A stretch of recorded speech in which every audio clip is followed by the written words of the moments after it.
कई सालों से मरा हुआ शरीर अचानक बिजली के झटके से हिलने लगा। 18वीं सदी के लोग ये नज़ारा देखकर दंग रह गए।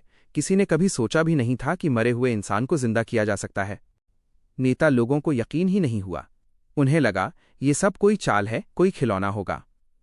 वैज्ञानिक दामोदर ने सामने एक सेब फेंका और वो मरा हुआ आदमी तुरंत हाथ बढ़ाकर पकड़ लेता है।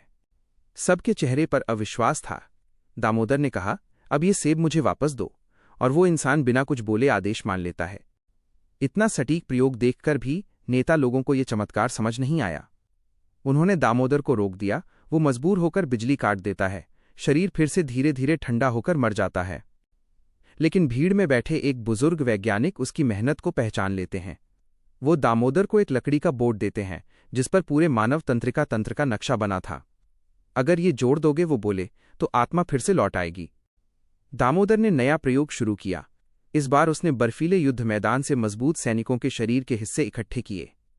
सबसे अच्छे अंगों को जोड़कर एक नया इंसान बनाया, एक ऐसा शरीर जो पूरी तरह से संपूर्ण था। फिर उसने हर नस में बिजली की तारें लगाईं और तूफानी रात में आसमान की बिजली को पकड़ने के लिए ऊंचे टॉवर पर एक लोहे की छड़ लगा दी। एक जोरदार बिजली कड़की, भारी वोल्टेज का झटका उस शरीर से गुजरा। दिल धड़कने लगा, नसों में करंट दौड़ गया। दामोदर दौड़कर पास गया, लेकिन शरीर अब भी सांस नहीं ले रहा था। वो थककर वहीं सो गया।